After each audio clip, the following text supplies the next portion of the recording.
great to be bogged down in this kind of development. That politics always has it's politicking and opposition trying to score against the government, and the government trying to defend themselves against claims from the opposition. That whatever country you tune into, whether it's the Netherlands, whether it's Russia, whether it's St. Martin, whether it's the USA, you would see that. In this case, what is at the center of it all is a report from the Ombudsman. The Ombudsman is one of the high councils of state, and it is an official body that does, in this case, investigations against government decisions requested by citizens, concerned parties, or they can initiate investigations on themselves as well based on things that they see. So if you requested, for instance, a job, and you were interviewed and you were told you would get the job, and 6 months after, you are still not yet getting the job, but you are patiently at home awaiting to start, and you have not gotten any response yet from government, you go to the Ombudsman and you file a complaint, and the Ombudsman would investigate and ask government, look into this claim here that this person said that they are being jeopardized, and government would have to respond as to why not. So there are several areas in all ministries. There are people who are making more and more use of the office of the Ombudsman. So because the Ombudsman is not a political office, one does not expect any politicking from it, and one would treat the office with the highest of esteem and respect, because they're there to help the functioning of government. Another High Council of State is the Council of Advice, which, every ordinance before it is discussed on the floor of Parliament and voted on has to go to the Council of Advice, where a group of professional people would render an objective advice to government. At the same time, they send a copy to Parliament to let Parliament know this is what we have advised your government, whether it's the budget or any other draft law, whether it's a change or a new law. We can then use the advice that they have given government as a guideline, but we don't necessarily need to agree, because certain things might have more of a political wish to establish a law or to amend a law, and the Ombudsman, or rather the Council of Advice, would say, hey, if you do this, these could be possible consequences. Now, back to this report. The report in no uncertain terms paints a gloomy picture as far as the process was concerned. So if one would strictly read the report and agree with what's in there, it does not look good for the minister or for the ministry. When the Ombudsman starts their investigation, they would question the minister, they would question civil servants who were part of the process, and everybody else who were part of the process. And in this case, if there are contractors who felt they were duped and they filed a complaint with the Ombudsman, of course they would need to be heard for the Ombudsman to determine whether the person has a legitimate case or not. Now, in carrying out the investigation, you then ask government for documentation, you ask government to provide information, and based on that, the report is drawn. One of the concerns that I have with the report is that the report in several instances speaks about, language like allegedly this has happened. And like I indicated in a previous discussion, I'm saying I believe the opposition handled this wrongly. Now, I hope people don't misunderstand when I say that, to jump to the conclusion that I am saying the minister is right. I don't know, because the ombudsman is accusing the minister for engaging in a process that was incorrect, or proper procedures were not followed. So in principle, your point of departure would have to be, hey, minister, what you've done is not right. One, I am supporting this government. I am supporting this minister. It's a minister from my party, and it's a minister of the coalition that I am supporting. So whether the minister was from the up party, I'm supporting those ministers as well. It does not mean that I support any wrongdoing, but I have signed a document supporting this Sylvia Jacobs cabinet with all the ministers therein. But I have a right, just like every member of parliament, to question the minister as well. But why I'm saying the opposition handled it wrongly, the report was sent to the minister, to government on Monday. Tuesday, number of members of parliament requested an urgent meeting to discuss this report, but from all actions one could see, and from statements they've made themselves, is that the meeting was requested in order to file a motion of no confidence against the minister. Now, if you're serious about handling the business of the people objectively, if the report is a damning report, yes. But that does not mean that you have to immediately jump, and you're the judge now, and condemn the minister with a death sentence, and you have to go because the ombudsman report is not in your favor. I'm saying the proper procedure would have been have a central committee meeting or a Vromi committee meeting and invite the minister to answer to the accusations and to clarify the allegations made against him, and invite the ombudsman to a similar meeting and say, hey, particularly because you're using language like allegedly this was done, seemingly documents were not there in the first instance, and then in the second instance the documents mysteriously reappeared. Now, that sounds like Houdini performing magic. Now they're not here, and now they're there. When you add to that the suspended member of parliament in an interview with you as well made a similar accusation, but went further to say there is a document that had the signature of those evaluating the bids that said from this contractor this was missing, from that contractor everything was complete, from this contractor this document and that document was missing, and etc. And all members of the evaluation committee would then sign off on it. I know that is standard procedure as well. Right.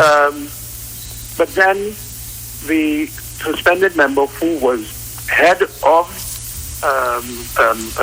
maintenance and has done numerous tenders, he says, hey, this document, original document, disappeared out of the files and was replaced with a new document now validating contractors who were declared not admissible because they were missing documents. Right, now, I remember that. That is a serious allegation.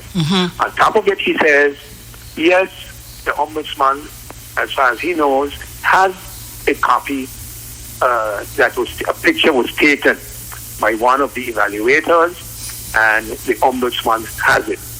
And if necessary, the ombudsman would have to use it. Now, I, for one, would want to know from the ombudsman if the ombudsman really has such a document. Because, like I have said, if that is so, then the minister his organization would have to, not they would have to, definitely would have to answer, but then somebody is in serious trouble because that is fraud, and that should, under no circumstances, be tolerated. Because if you go tampering with documents to benefit a contractor or a specific contractor, then you are waging on, the wrong tax. And I, for one, would say no, that's not acceptable. But it also appears in the report. It's also in the report. 2 years ago, when the bids were being evaluated, I immediately picked up the phone. I called the minister and I said, Minister, I am not accusing you of anything, but I've heard this crazy story. What can you tell me about it? Because if indeed this is what has happened, Minister, deal with it, because this could be something that could land people in prison. The minister, without much details, tell me, no, this is not true.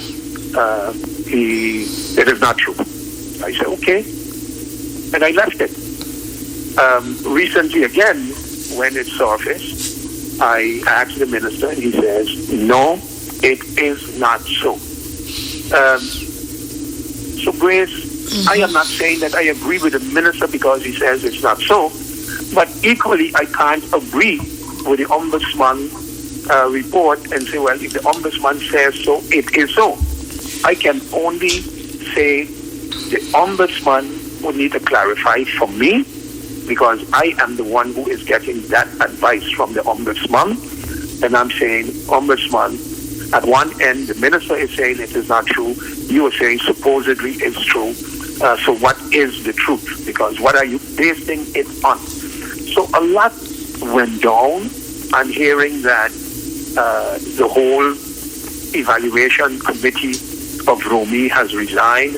I'm hearing that people even stepped down from their position because they are not happy with things that they have seen happening. So this is serious business. And it is one thing to say, well, I'm in opposition, so I'm going to nail the minister to the cross, or I am a member of the coalition, so I will exonerate the minister and make sure I fight off any accusation against him.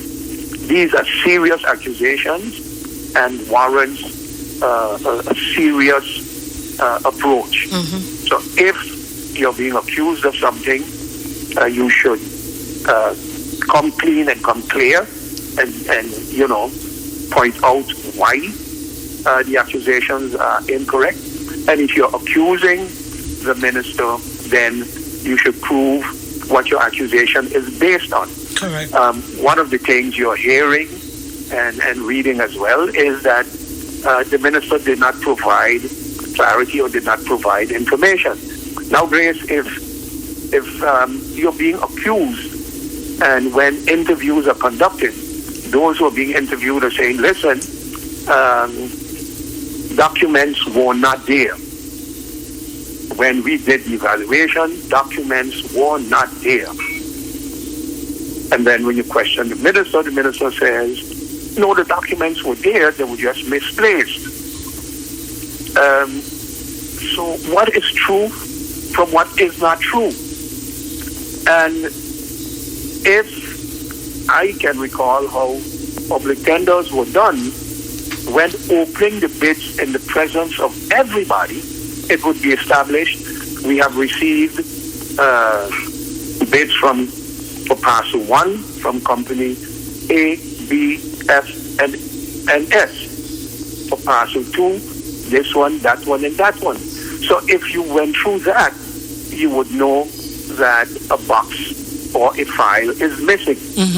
When you speak from those who claim to have the information, the accusations correctly, they would say it is sometime after that the box or the information surfaced. If you ask those in government, hey, what is true about this? They tell you, no, the box was right there in the room. But, if there are 7 boxes and you take up a box and you go through it and you put it down and you put another box on top of that box.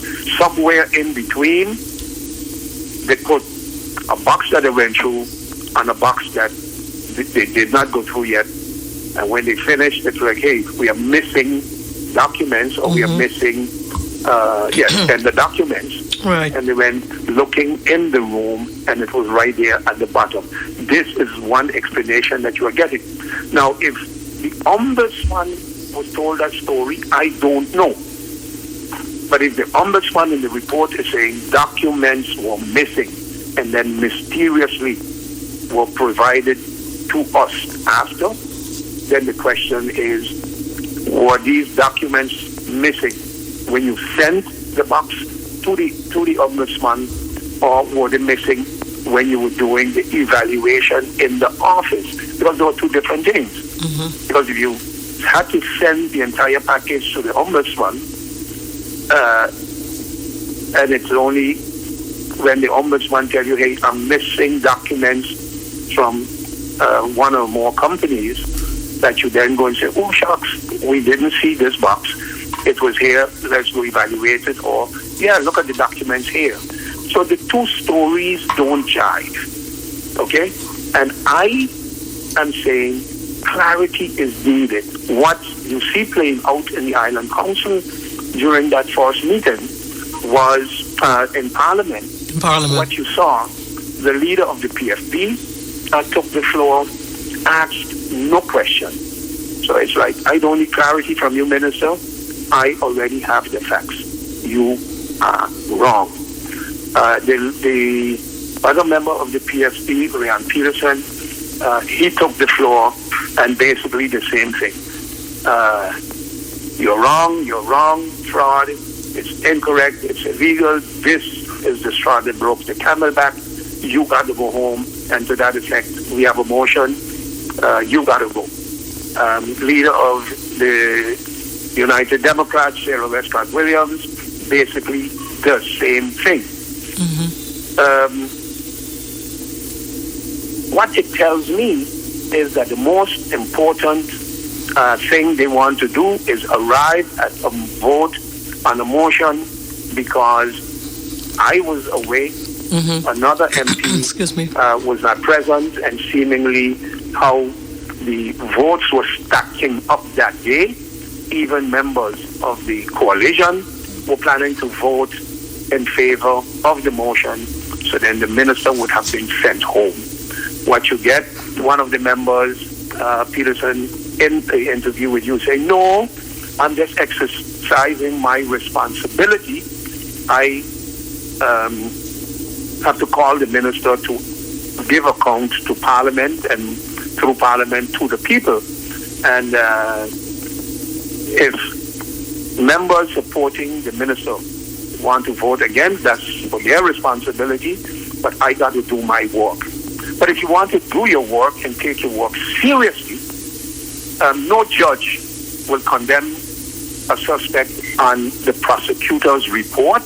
The prosecutor's report is indicating the wrongdoing, but then you hear witnesses, you allow a lawyer to defend the person who is being accused of wrongdoing, and in many instances, the person being accused, he presents or he takes the stand to show his innocence. But he has that process that he goes through to allow him to defend him or herself. Here, the minister actually, if other members, including MP Emmanuel, who claimed he asked 5 questions, but afterwards basically said, well, the answers are already in the report, and MP Bryson asked several questions, and that irritated the opposition, because even irritated the chair, because the chair felt the minister didn't need two weeks to answer questions, because he should know the answers, and there are not much questions. It's the first time that I've seen a chair publicly attack a minister for saying, I need time to come back with the answers. And that the chair knew exactly, and the chair was off, by the way, but said only X amount of questions were asked, so you don't need 2 weeks. You would have that discussion on the sidelines with the minister, but you don't have it publicly after the meeting reopened, clearly showing the irritation of the chair of parliament, not in agreement with the minister. But I'm saying the meeting would have been totally different if the format was followed by allowing a central committee meeting to verify the facts. There are accusations, and if you believe the ombudsman, so therefore don't want to hear from the ombudsman, that's your right as well. But then you should question the minister, and even if it's in a public meeting in first instance, you don't condemn the minister with a motion before giving the minister the opportunity to defend himself. And if those supporting the minister realize, hey, we don't have enough votes to support the minister, then we got to use whatever means are at our disposal. So in a follow-up meeting to discuss coincidentally a letter written by the suspended member Boncampo, where he is saying, hey, the Constitution is flawed and I actually should not be suspended, but that's what's in the Constitution at the moment. And no member of parliament can say, well, you know, the Constitution says if you're suspended based on this, if you are condemned based on Article 1, 3, and 7, or 1, 3, or 7, and you have been condemned on one of those, then one has to move to suspend the member accordingly. If the law is trampling on human rights or the rights of an elected someone based on international treaties, that's a different story. But the Constitution that we use prescribes this. Now, the letter that the suspended member wrote, that meeting, that other urgent meeting that was called during recess, was to approve sending the letter to the Council of Advice so that the Council of Advice would provide an advice on how to proceed on this. Lo and behold, members of parliament show up during recess. Again, there were several members who were not available because it was recess, others for personal matters. They were at a hospital, I think, and in my case, I was off island. So when the coalition would do an assessment, it's like, hey, we don't have enough votes to fight off a motion. So another agenda point was requested to be added to the agenda, which was motion of no confidence in the Minister of Romy. So you don't wait on the minister to respond, given the time that the meeting was adjourned for. You sneak in the agenda point in another meeting because you see an opportunity again to send the minister home. MP Bryson raised an objection and he walked out, would not support the continuation of the meeting if this is the underhanded way, the sneaky way in which you guys are going to handle this meeting. He says, I don't want to be part of it.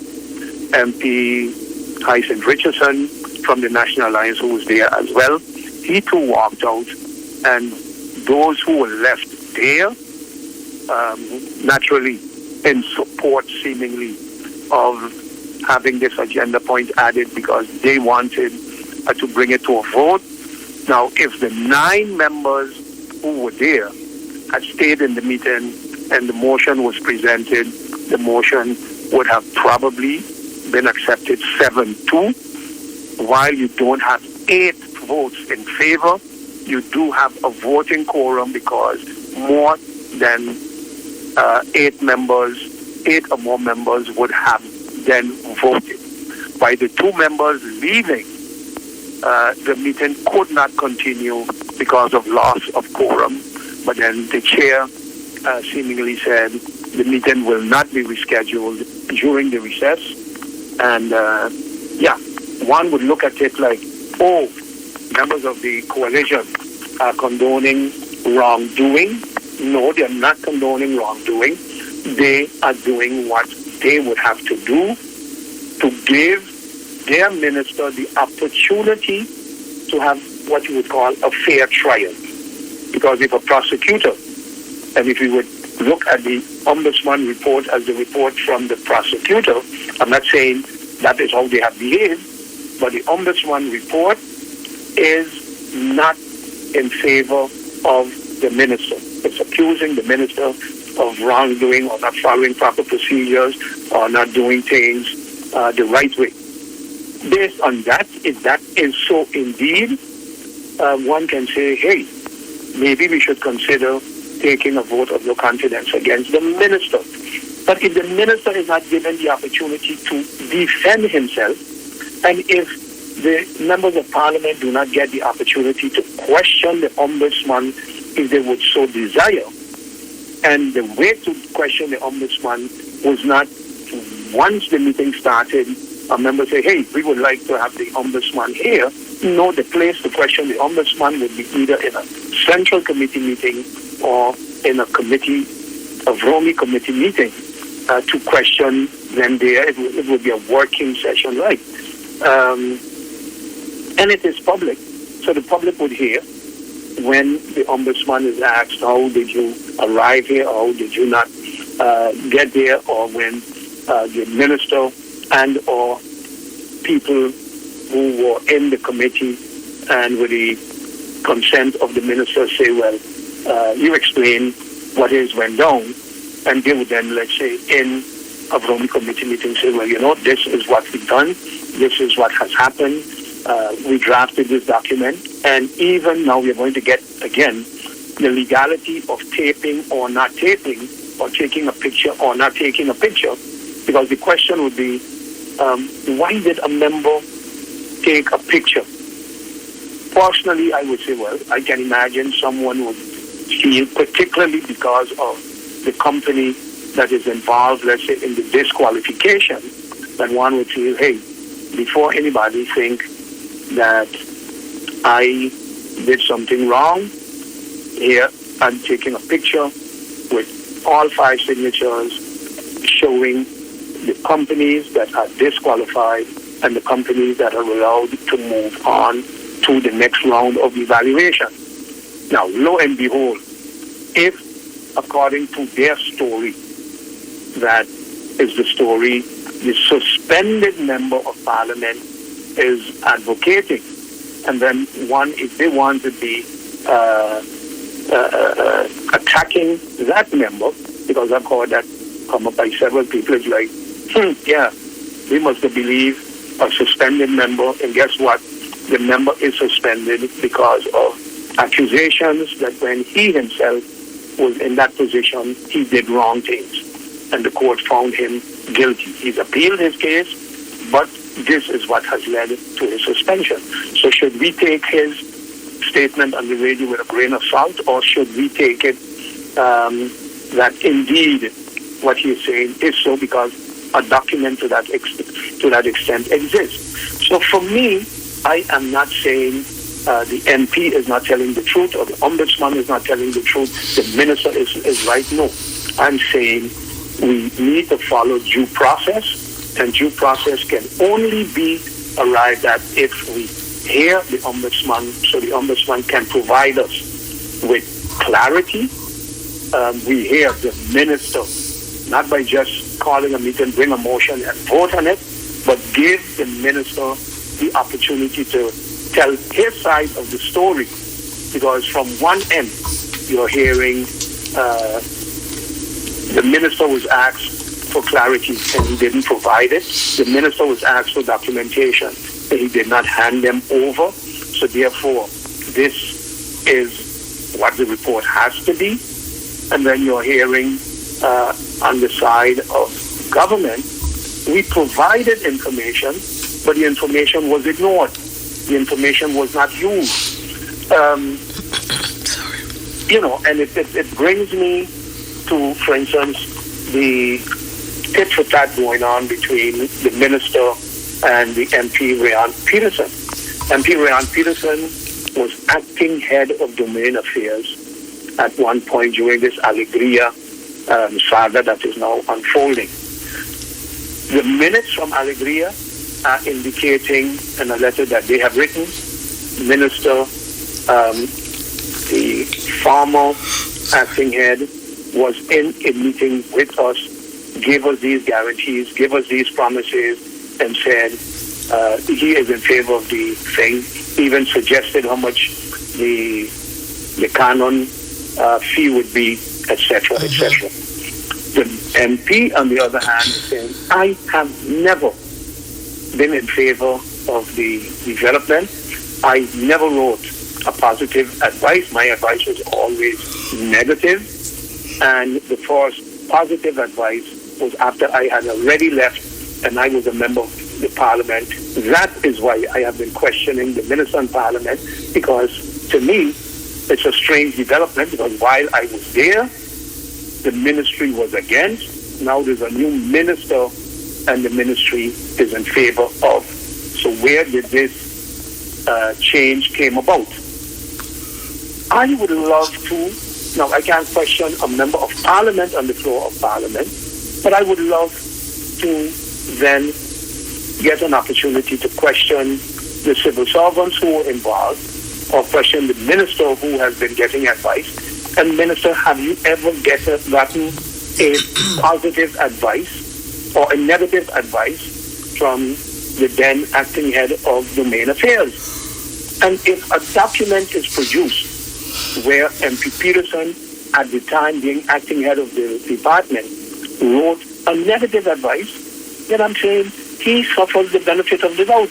Because indeed, look at his official advice was a negative advice. So for me, guys, whoever you are, whether it's the minister that is of the National Alliance Party and is supported by the coalition, is making an allegation, is saying, no, this is what it is, then I'm saying, provide your proof to Parliament. The Ombudsman report is saying, I heard a different story than the story the minister is stating, but I have not gotten the proof that the minister is supposedly should supposedly have. The other side, the minister is saying, I provided information that is useful, but that information is not covered in the report the Ombudsman has presented. So obviously, both parties can be wrong about the same thing, and both parties can be right about the same thing. It is not who somebody is lying, but clearly the standoff that we find ourselves in, and what is now becoming accusations and slander back and forth, is not doing us any good. And if we want to get to the bottom of the truth, we have to be open and transparent. When I say open and transparent, information needs to be provided. So if the minister has information, the minister should provide that information. And if the Ombudsman has proof of something, then I would expect that proof to be provided when we ask for clarity. All right. Unfortunately, I'm sorry? So I thought you said something. Yeah, we're almost out of time. Yeah, but before I let you go, MP, I would like to ask you that, were you caught off guard or surprised, I should say rather, of MP Ludmila Duncan taking up her seat as an independent member of Parliament? Did that come as a shock to you? You can't ask me that loaded question, and I'm out of time. I will definitely. Oh gosh, please! I'll give you time. I'll give you extra time. I'm a storyteller. Okay. And I tell a story thoroughly so that people would understand, and not misunderstand anything that I would say. So if I get engaged in that now, it will trigger probably another half hour continuation for the next 10 minutes. So anytime you catch me on your program or even off the program, if you want to end a discussion with it, surely I will entertain it. Definitely. MP Marlin, I want to thank you so much for calling in this morning and sharing this interesting having this interesting discussion with you this morning. We wish you a speedy recovery and look forward to having you back home real soon. Anything else you'd like to add before we wrap it up this morning?